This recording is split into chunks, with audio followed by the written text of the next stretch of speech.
Teachers activities. Urama activity.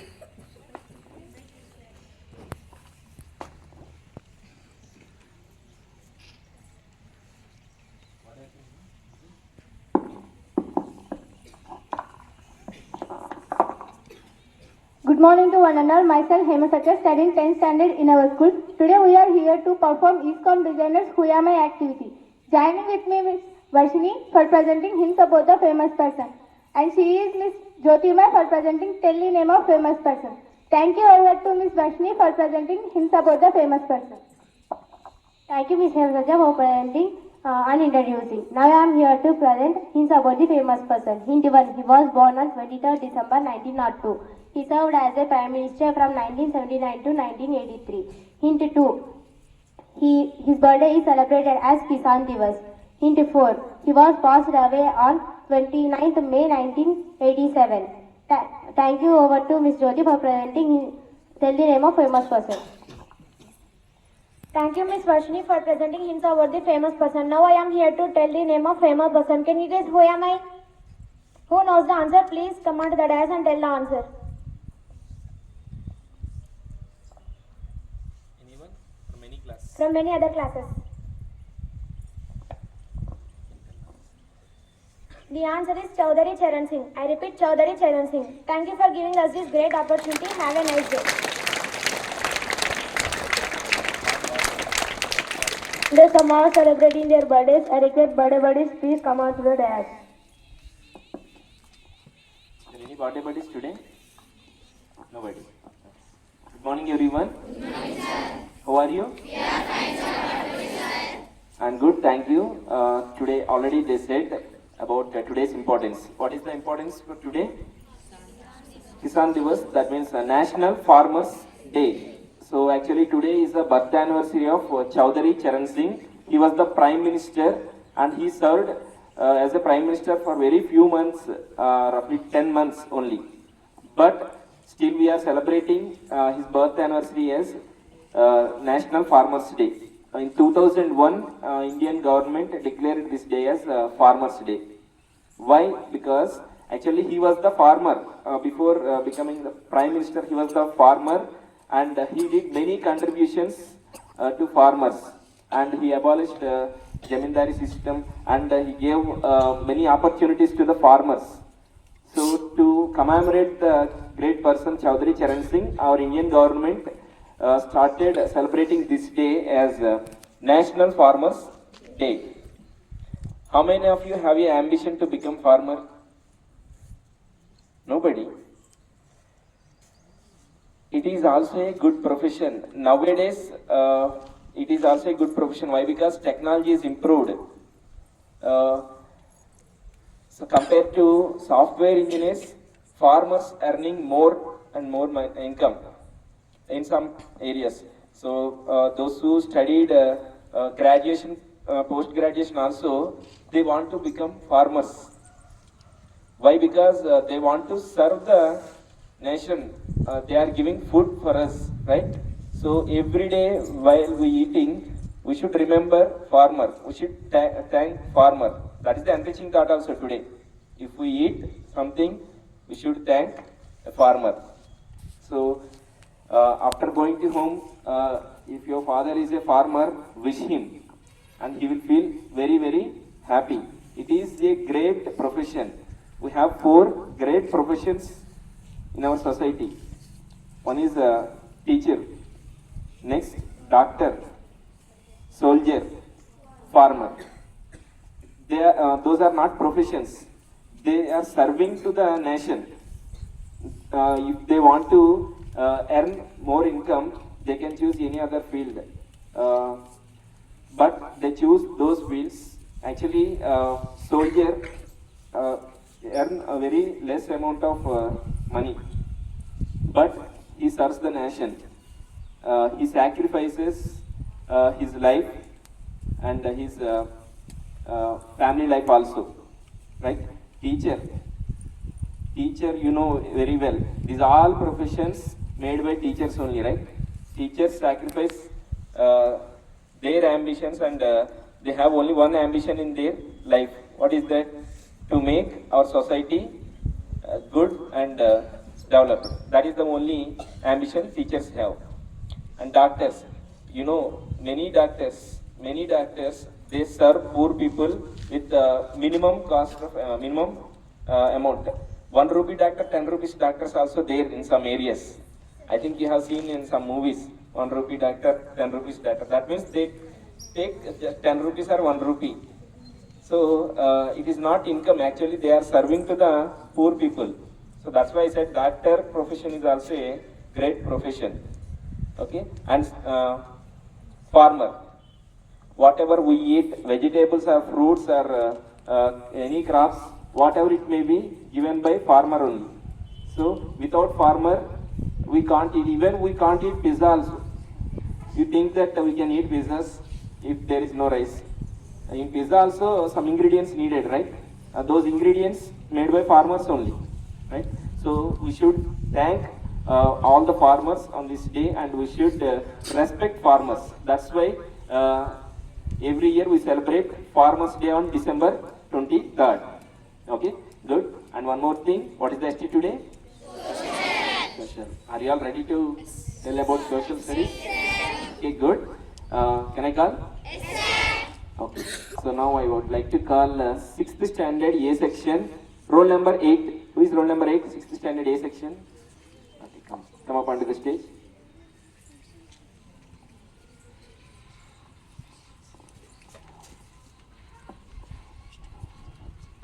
So today, social ST. So what did you learn for today's ST? We can tell to your friends. I am S. Roshnagar, studying 6th class in Vision English Medium School. Compare and contrast the public works undertaken during Ashoka's period with those of today. He provides food to all. Wells were dug to provide water for the people. Day transportation become easier. Present government provide food to all. Taps were dug to provide for the people. Day transportation become more easier. Very good, ma, very good. So next, 8th standard, roll number 52. Very good. So today social ST is there. So what is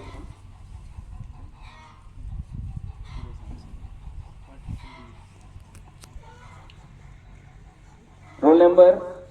Who is your best friend? Nirmal Vishnu, come up onto the stage. Why we have to leave best friends? Come. So whenever your friend is absent, you have to intimate him. Today ST is there, this is the syllabus, these are the questions. So that is your responsibility as a friend. So now you can tell what did you learn for today's ST? Raw material, land, What's the question? What is the question? For that answer.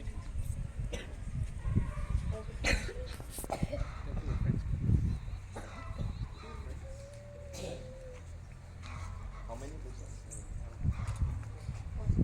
Any one question? construction of a institution, land, money, workers, banking and insurance, survivors, services and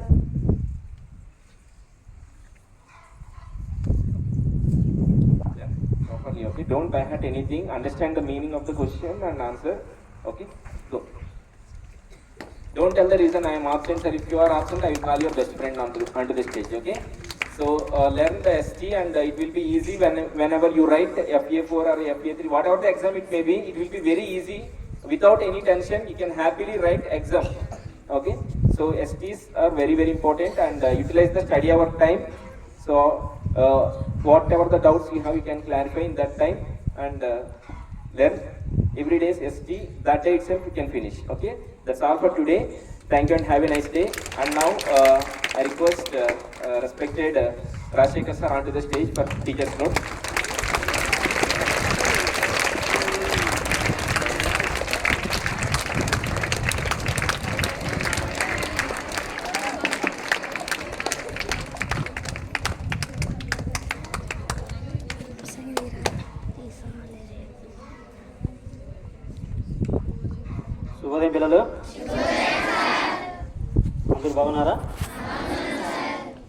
ఎలా చదువుతున్నారు బా? బాగా చదువుతున్నారంతా? ఈరోజు ఒక ముఖ్యమైన దినం ఉంది. ఏమిటది? వైకుంఠ ఏకాదశి. వైకుంఠ ఏకాదశి చాలా పవిత్రమైన దినం ఈరోజు. ఏ రోజు మా ఈరోజు శ్రీ మహావిష్ణువు మొత్తం 3 కోట్ల మంది దేవతలతో కలిసి తన గరుడ వాహనంపై వచ్చి భక్తులకు దర్శనమిస్తాడు. కావున ఈ వైకుంఠ ఏకాదశిని మనము ముక్కోటి ఏకాదశి అని అంటారు. ఏమంటారు మా? ఎంతమంది దేవతలతో కలిసి వస్తారు? ఏ వాహనంపై? ఎవరు? శ్రీ మహావిష్ణువు తన వాహనమైన గరుడ వాహనంపై 3 కోట్ల మంది దేవతలతో కలిసి భక్తులకు దర్శనమిస్తాడు. మార్గశిర మాసం శుక్లపక్షంలో వచ్చే దీనిని మనం వైకుంఠ ఏకాదశి అని అంటాం. ఈ వైకుంఠ ఏకాదశి రోజు ఎవరైతే విష్ణు సహస్రనామం పారాయణం చేస్తారో వారు చేసినటువంటి పాపాలన్నీ దహించిపోతాయి. ఏం చేయాలి? విష్ణు సహస్రనామాలు. ఈ విష్ణు సహస్రనామం పారాయణం చేస్తే వారు చేసినటువంటి పాపాలు కూడా నశించిపోతాయి. విష్ణు సహస్రనామం పారాయణం చేయాలంటే ఎక్కువ సమయం పడుతుంది. కావున ఈ విష్ణు సహస్రనామం బదులు మనం రామనామం చెప్పుకుంటే సరిపోతుంది. ఎవరైతే నిత్యం శ్రీరామ నామం జపిస్తారో వారికి శ్రీ విష్ణు సహస్రనామం పారాయణ చేసిన ఫలితం లభిస్తుంది. కావున ఈ వైకుంఠ ఏకాదశి పర్వదినాన మీకు కూడా ఆ ముక్కోటి దేవతల యొక్క ఆశీస్సులు కలగాలని మనం ఈరోజు శ్రీరామనామాన్ని ఒకసారి జపించుకుందాం. అందరూ కళ్ళు మూసుకోండి, ఎయిర్ పొజిషన్లో ఉండు. ఈ రామనామం చాలా శక్తివంతమైనది. శివుడు పార్వతీదేవితో చెప్తాడు ఏమంటే, ఎవరైతే విష్ణు సహస్రనామం పారాయణం చేయడానికి వీలు కాదో వారు ఈ రామనామం జపిస్తే విష్ణు సహస్రనామం పారాయణ చేసిన ఫలితం లభిస్తుందని శివుడు పార్వతీదేవితో చెబుతాడు. ఆ పవిత్రమైన శక్తివంతమైన ఆ నామాన్ని మనం ఒకసారి స్మరించుకుందాం. శ్రీరామ రామ రామేతి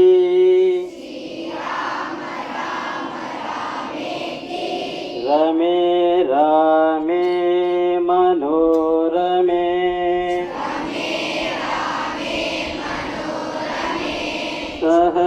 సహస్రనామ తత్తుల్యం రామనామ వరాననే శ్రీరామ జయ రామ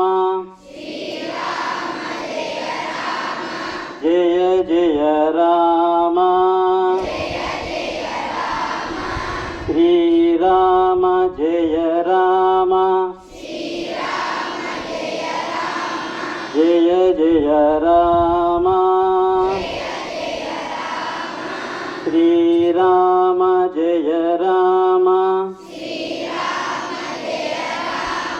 జయ జయ రామ. జై శ్రీరామ్. ఈ శ్రీరామనామం ఎవరైతే నిత్యం స్మరిస్తూ ఉంటారో వారు ఏ కార్యం తలపెట్టినా కూడా విజయవంతంగా పూర్తి అవుతుంది. నీకు జయమే కలుగుతుంది. ఏదైనా ఒక పోటీ పరీక్షలకు మనం ప్రిపేర్ అవుతున్నప్పుడు కూడా నిత్యం ఈ నామస్మరణ చేస్తే వారికి జయం కలుగుతుంది. వాళ్ళు ఎప్పుడు కూడా టాప్ 10 ర్యాంకులోనే ఉంటారు. ఉదాహరణకు నేను నిత్యం కూడా సాయి నామస్మరణ రామనామస్మరణ నిత్యం స్మరించుకుంటాను. కావున నాకు దేవుడు కూడా మన రీసెంట్గా అసిస్టెంట్ ప్రొఫెసర్ జేఆర్ఎఫ్ కూడా సెలెక్ట్ కావడం జరిగింది. మీకు తెలుసు రీసెంట్గా ఒక 2 నెలల బ్యాక్.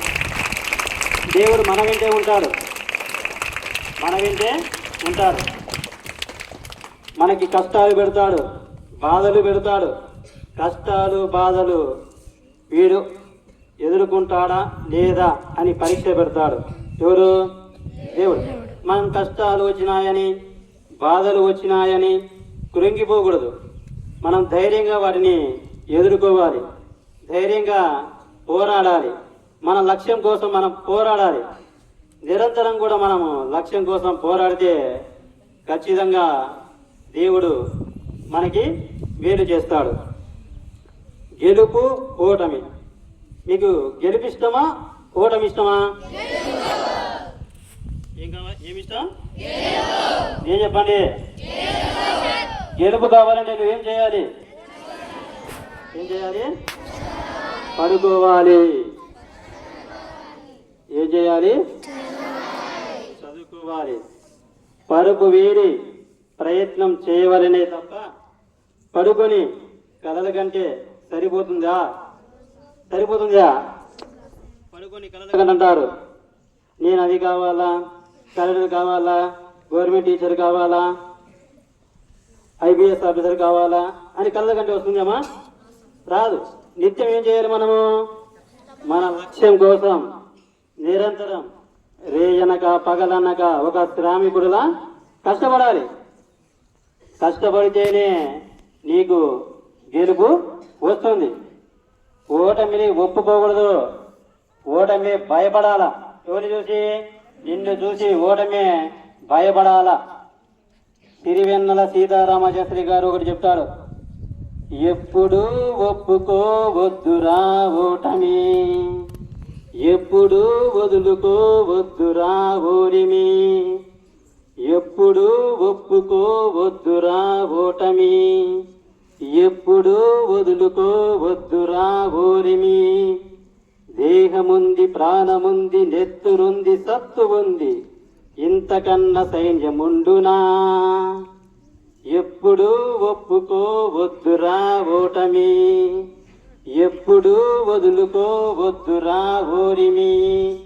దేహముంది, ప్రాణముంది, నెత్తురుంది, సత్తు ఉంది, ఇంతకన్నా సైన్యముండునా.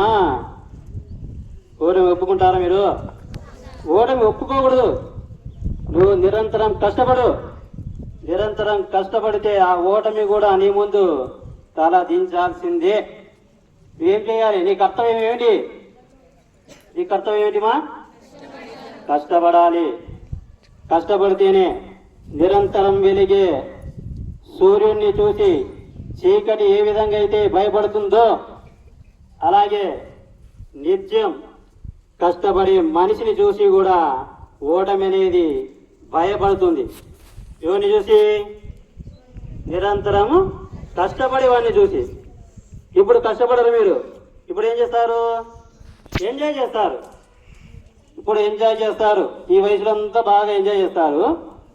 మరి అప్పుడు ఏమవుతారు? అప్పుడు ఒక బానిసలాగా బతుకుతారు. నేను చెప్పిన ఎన్ని సంవత్సరాలు మనం కష్టపడాలి? 25 సంవత్సరాలు కష్టపడితే ఎలా బతుకుతారని చెప్పాను. 25 సంవత్సరాలు ఎవరైతే కష్టపడి ఒక బానిసలాగా కష్టపడతారో వారు మిగతా 75 సంవత్సరాలు ఒక మహారాజులా బతుకుతారు. ఎలా బతుకుతారమ్మా? కాదు, కూడదు. నేను ఈ 25 సంవత్సరాలు ఫ్రెండ్స్తో తిరుగుతాను, జలసాలు చేస్తాను, సినిమాలు తిరుగుతాను, బైకులలో తిరుగుతాను అని 25 సంవత్సరాలు ఎవరైతే సమయాన్ని వృధాగా గడుపుతారో వాళ్ళు మిగతా 75 సంవత్సరాలు ఎలా బతుకుతారు? ఒక బానిసలాగా బ్రతుకుతూ చివరికి అడక్క తినే పరిస్థితికి దిగజారుతారు. కష్టపడండి, బాగా కష్టపడండి. మీ తల్లిదండ్రుల యొక్క ఆశయాలను నెరవేర్చండి. మీ తల్లిదండ్రుల మోముపై చిరునవ్వు చిందించే విధంగా మీరు కష్టపడండి. మీకు విద్యాబుద్ధులను నేర్పినటువంటి గురువులకు పేరు ప్రతిష్టలను తీసుకొని రావండి. వస్తారు కదా? బాగా చదవండి. ఓటమిని ఏం చేయాలి మీరు? ఒప్పుకుంటారా? ఒప్పుకోద్దండి. ఓటమి ఒప్పుకోకూడదు మీరు. ఓటమికి ఏం పుట్టాలి? భయం పుట్టాలి. ఏమిరా స్వామి వీడెవడరా స్వామి, వీడిని ఓడించడం నా వల్ల కాదు అని ఓటమికి భయం పుట్టాలి. మన ఎస్ఏ1 ఎగ్జామ్ జరిగింది. ఎస్ఏ1 ఎగ్జామ్ జరిగిందమ్మా లేదా? ఎంతమంది విజేతలయ్యారు చేతండి. ఎంతమంది మీరు విజేతలయ్యారు, మొదటి స్థానం పొందారు? FA1 ఎగ్జామ్ జరిగాయి, FA2 ఎగ్జామ్ జరిగాయి, SA1 ఎగ్జామ్ జరిగాయి లేదా? FA1లో కొంతమంది టాపర్లు వచ్చింటారు, FA2లో కొంతమంది టాపర్లు వచ్చింటారు, SA1లో టాపర్లు వచ్చింటారా లేదమ్మా? 3 తరాలలో టాపర్ ఎంతమంది వచ్చినారు? FA1, FA2, SA1. బిందు, హిమబిందు, వర్షితాబాయి. ఇంకా వీళ్ళు ఓటమిని అంగీకరించలే. వాళ్ళని చూస్తే ఓటమే భయపడింది. ఎందుకు? వాళ్ళు పక్కన వాళ్ళకి ఛాన్స్ ఇవ్వలేదు. వాళ్ళు ఏం చేశారు? నిరంతరము కష్టపడ్డారు. తన యొక్క లక్ష్యం కోసం నిరంతరము శ్రమిస్తున్నారు. అలా మనం కూడా పక్కన వాళ్ళకి ఛాన్స్ ఇవ్వకూడదు. ఎప్పుడు కూడా మనం ఒక టాప్ ర్యాంక్లోనే ఉండేటట్టు చూసుకోవాలి. ఎలా ఉండాలి? నువ్వు ఎప్పుడైతే నీ లక్ష్యం అనేది ఉన్నతంగా ఉంటుందో అప్పుడే నువ్వు జీవితంలో కూడా సక్సెస్ అవుతావు. నీ లక్ష్యం ఎలా ఉండాలి? ఉన్నతంగా ఉండాలి. నీ లక్ష్యం ఉన్నతంగా ఉంటే ఏమవుతుంది? ఆ ఓటమి కూడా నీ ముందు తల దించాల్సిందే. Hard work is never fails అంటే ఏమిటి చెప్పండి? కృషి ఎప్పటికీ విఫలం కాదు. Hard work is never fails. కృషి, నువ్వు కష్టపడు. కష్టము ఎప్పుడు కూడా వృధాగా పోదు.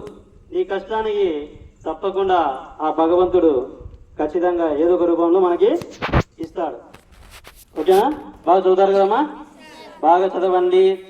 ఈరోజు ఆ ముక్కోటి ఏకాదశి, ఆ 3 కోట్ల మంది దేవతల యొక్క ఆశీస్సులు మీకు లభించాలని, ఆ 3 కోట్ల మంది దేవతల యొక్క ఆశీస్సులతో మీకు మంచి విద్యాబుద్ధులను ప్రసాదించాలని, మీరు అనుకున్న లక్ష్యాలను సాధించాలని, మీ తల్లిదండ్రులకు మంచి పేరు తీసుకురావాలని, మీ గురువులకు కూడా పేరు ప్రతిష్టలు తీసుకురావాలని, ఈ విజన్ పాఠశాల విజయ సారథి కావాలని, మీరందరూ విజయులు కావాలని ఆ ముక్కోటి దేవతలను నేను మనస్ఫూర్తిగా ఆశిస్తూ ఇందరితో నా యొక్క ఉపన్యాసాన్ని ముగిస్తున్నాను.